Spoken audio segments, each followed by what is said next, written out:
বাঙালি বাঙালি special রান্নাঘরে সব বন্ধুদের স্বাগত। আজকে আমি রান্না করব বন্ধুরা পাঞ্জাবি স্টাইলের চিকেন কারি।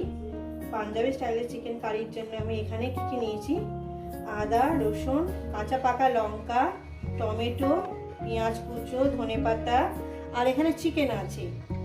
চিকেনটাকে ধুয়ে নিয়েছি। আর এখানে নিয়েছি আপনার ওই যে জিরে, ধনে, মৌরি, গোটা গরম মশলা আর লবণ। এই আমার লেগেছে। রেসিপিটি শুরু করার আগে বলবো রেসিপিটাকে লাইক করবেন, শেয়ার করবেন। নতুন নতুন রেসিপি দেখতে গেলে আপনারা চ্যানেলটাকে সাবস্ক্রাইব করে নেবেন। বন্ধুরা ঠিক যেভাবে খাই ঠিক আপনাদের সেইভাবে দেখাবো। খুব সুন্দর রেসিপি পাঞ্জাবি স্টাইলের চিকেন কারি। তো চলুন শুরু করা যাক। অবশ্যই বাড়িতে ট্রাই করবেন আর কেমন হয়েছে কিন্তু জানাতে ভুলবেন না। তো চলুন শুরু। তো বন্ধুরা আমি গ্যাস ধরিয়ে দিয়েছি, কড়া বসিয়ে দিয়েছি। কড়া আমার গরম হবে। তো বন্ধুরা আমার কড়াটা গরম হয়ে গেছে। এখানে এইটা দিয়ে দেবো, মশলাটা আগে করে নেব। গোটা গরম মশলা, জিরে, ধনে, মৌরি আর লবণ, এইটাকে আমি দিয়ে দিলাম। দিয়ে প্রথমে আমি এটাকে ভেজে নেব। লবণটা দিয়েছি এই কারণে যাতে মশলাটা বেশি যাতে পুড়ে না যায়। লবণটা এই কারণেই দেওয়া। মশলা পুড়ে গেলে তার টেস্ট খারাপ হয়ে যাবে। মিনিমাম 1 মিনিট আমি ভেজে নেব। তো বন্ধুরা মশলাটা আমার ভাজা হয়ে গেছে। এই মশলাটাকে আমি ঢেলে নেব। ঢেলে নিয়ে ঠান্ডা করে পাউডার করে নেবো আর কি, গুঁড়ো করে নেব। তো বন্ধুরা এরপর আমি কড়ার মধ্যে তেল দিয়ে দেবো।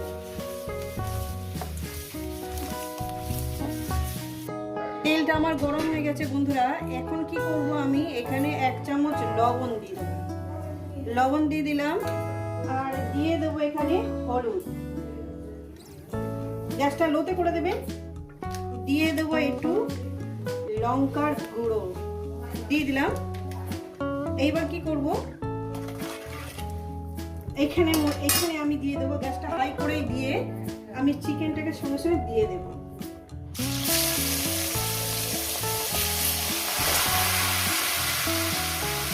দিয়ে দিলাম চিকেনটাকে দিয়ে এবার এটাকে ভাজবো। খুব সুন্দর রেসিপি বন্ধুরা, খেতে খুব সুন্দর। গ্যাসটা হাইতে করে দেবেন। মাংস ভাজার সময় গ্যাসটাকে হাইতে করে দেবেন।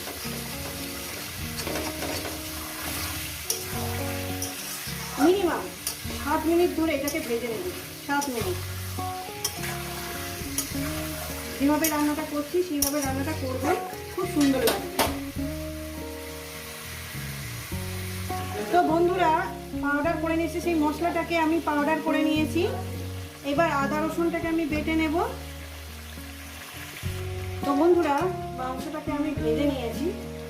এবার মাংসটাকে আমি উঠিয়ে নেব।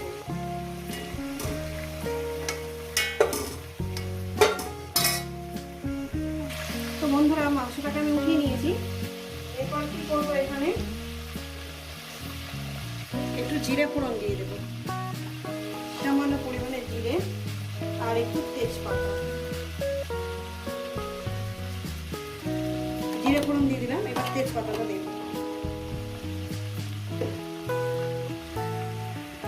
দিয়ে দেবো তেজপাতা।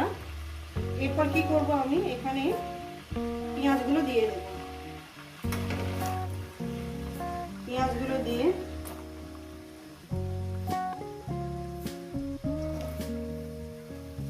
বন্ধুরা রেসিপিটা কিন্তু পুরোটাই দেখবেন, কেমন হয়েছে কিন্তু জানাবেন।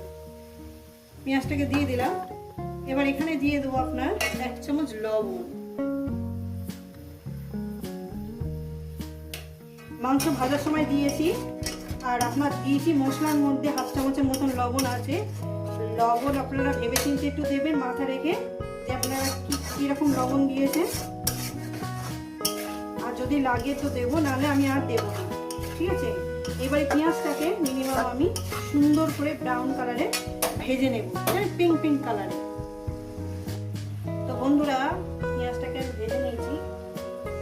এরপর দিয়ে দেবো মশলা, আদা রসুন কাঁচা লঙ্কা।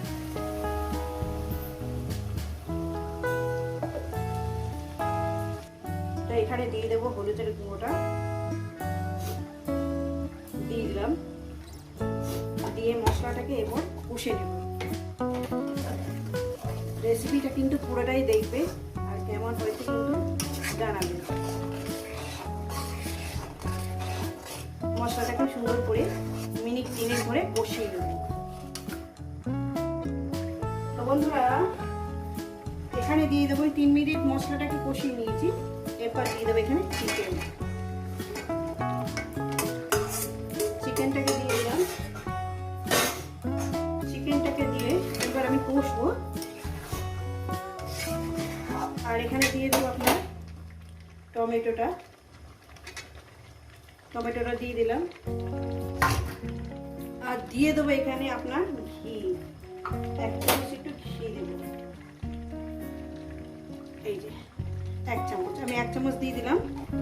দিয়ে এটাকে আমি সুন্দর করে মিনিট 6-7 ধরে আমি কষবো।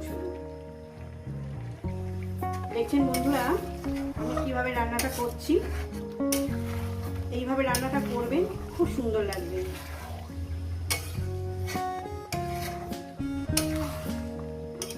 স্পাইসি ঝাল করে বানাচ্ছি। আর কাঁচা লঙ্কার উপর ঝালটা রাখছি। আমি এখানে গুঁড়ো লঙ্কা অল্প করে ব্যবহার করছি তেলের মধ্যে, আর দিলাম না। তো বন্ধুরা এরপর দিয়ে দেবো আমি এখানে 7 মিনিট আমি করে নিয়েছি। এরপর দিয়ে দেবো এই ভাজা মশলাটা।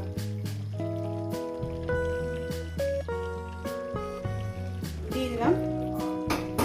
ভাজা মশলাটাকে দিয়ে আরো আমি মিনিট 4 ধরে এটাকে কষবো। আর এর মধ্যে দিয়ে দেবো আপনার ধনেপাতা কুচোটা।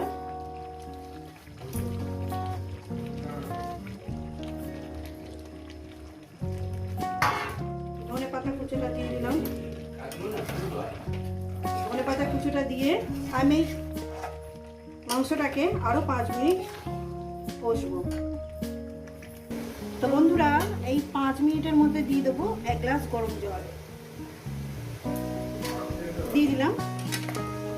এটাকে আমি এই 5-6 মিনিট ধরে ওই একই সেম টাইম ধরে আমি রান্নাটা করবো। এখানে একটু চাপা দিয়ে দেবো। তো বন্ধুরা আমি এখানে চাপা দিয়ে দিলাম, ফিরছি আরো 5 মিনিট পর। তো বন্ধুরা 5 মিনিট হয়ে গেছে। আমার চিকেনটা একদম রেডি হয়ে গেছে। পাঞ্জাবি স্টাইলের চিকেন কারি একদম রেডি হয়ে গেছে। এটা আমি নামিয়ে দেখাচ্ছি।